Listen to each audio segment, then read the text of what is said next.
શું એક ભેંસ ખરેખર કોઈનો જીવ લઈ શકે કે પછી એ મોત પાછળ કોઈ ભયાનક ષડયંત્ર છુપાયેલું હતું?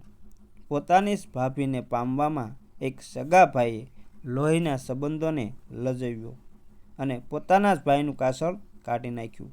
વર્ષો સુધી દુનિયાની નજરમાં જે એકમાત્ર અકસ્માત હતો એનું ભયાનક સત્ય જ્યારે એક રાત્રે દારૂના નશામાં બહાર આવ્યું ત્યારે આખા રાજનગરમાં હાહાકાર મચી ગયો. મિત્રો, દીકરાએ કેવી રીતે લીધો પોતાના બાપના મોતનો બદલો અને પાપી દેવાએ કેવી રીતે પોતાનું પાપ કબૂલ્યું. હૃદય હચમચાવી દેતી આ સત્ય ઘટના જાણવા માટે વિડીયોને અંત સુધી જરૂર જોજો. જય માતાજી મિત્રો.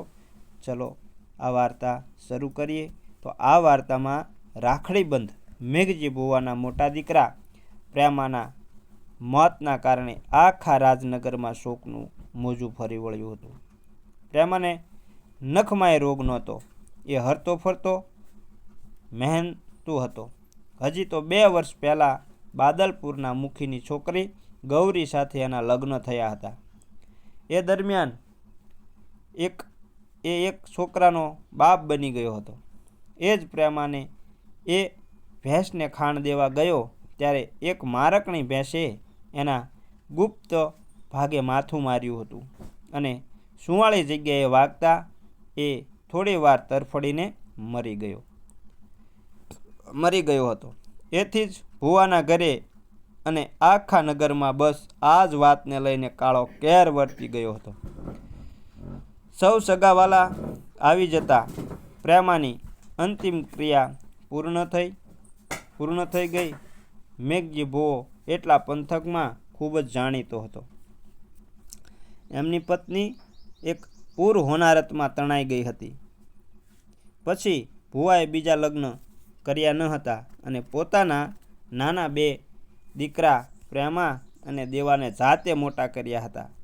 મેઘજી ભુવાની લોક પર જબરી ધાક હતી.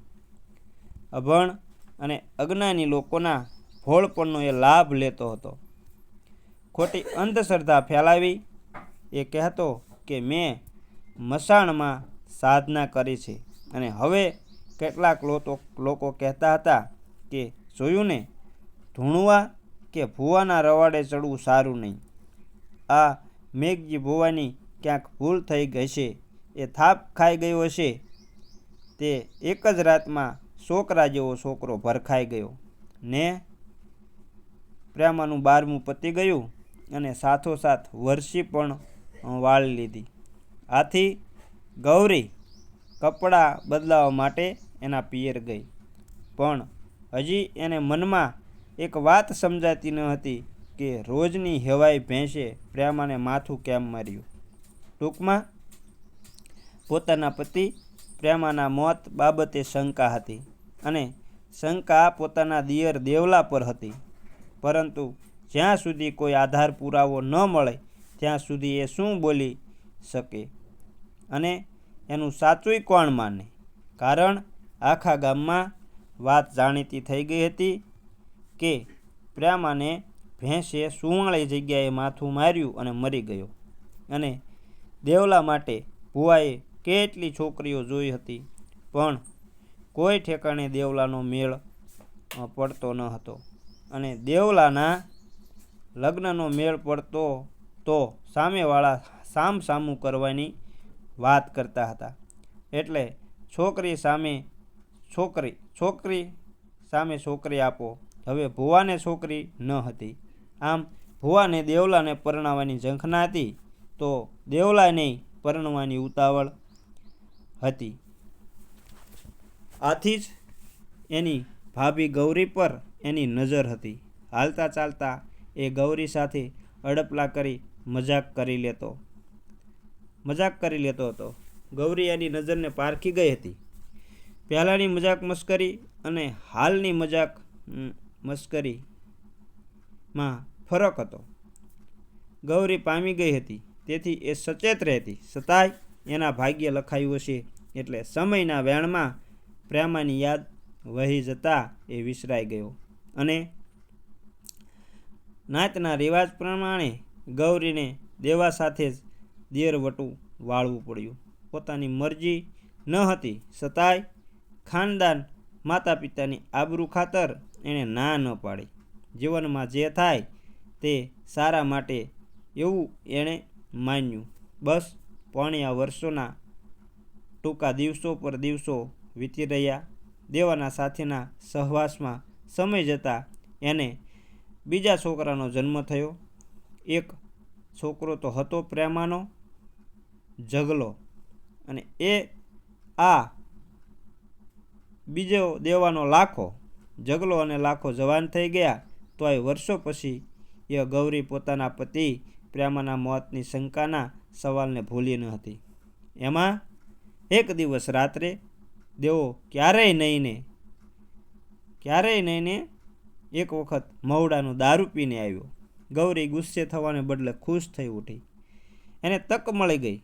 પલંગમાં બેઠા બેઠા એવા સ્નેહ પ્રેમ વરસાવ્યો કે દેવો પાણી થઈ રહ્યો. લોઢું ગરમ હતું. લોઢું ગરમ જોતાં જ ગૌરીએ પ્રહાર કર્યો. દેવું, મારે તો પહેલાંથી જ તારી સાથે લગ્ન કરવા હતા, પણ તારા બાપ માન્યા નહીં. કહે પહેલાં મોટાના જ લગ્ન હોય ને. સાચું કહું, મને પ્રેમા સાથે જામતું નહીં. એ તો સારું થયું ને ભગવાને મારી સામું જોયું કે ભેંસે માથું મારીને એને ઉપાડી લીધો, નહીતર તું કાંઈ કરે જ નહીં. ગૌરી, તું કઈ રીતે કહે છે કે મેં તને પામવા કાંઈ નથી કર્યું? અરે પ્રેમાને ભેંસે નહીં પણ અંધારામાં મેં જ પાટું મારી અને પતાવી દીધો હતો. એમ કહીને ગૌરી દેવાને ભેટી પડી. બીજા દિવસે ગૌરીએ મોટા દીકરા જગલાને વાત કરી કે તારા બાપને ભેંસે નહીં પણ તારા કાકાએ માર્યો છે. બસ વાત સાંભળતા જ બાપના મોતનું વેર લેવા એ આકળ વિકળ થઈ રહ્યો.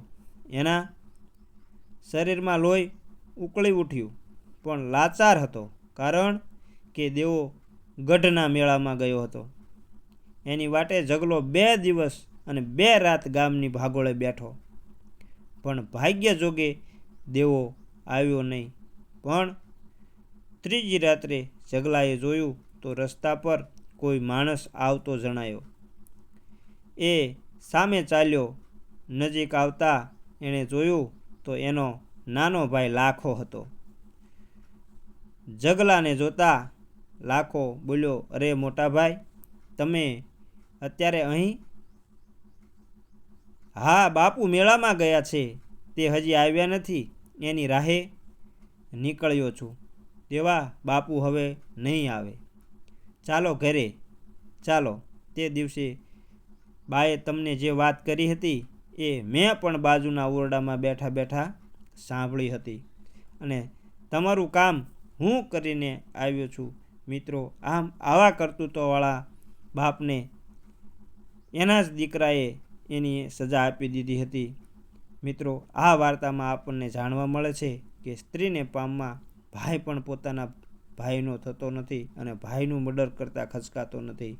તો આવી કામવાસના સારી નહીં, તો એના ઉપર કાબૂ રાખો, એવું આ વાર્તામાં જાણવા મળે છે. જો મિત્રો અમારી વાર્તા સારી લાગી હોય તો અમારી ચેનલને લાઈક અને શેર કરજો, અને કોમેન્ટમાં જય માતાજી લખવાનું ભૂલતા નહીં.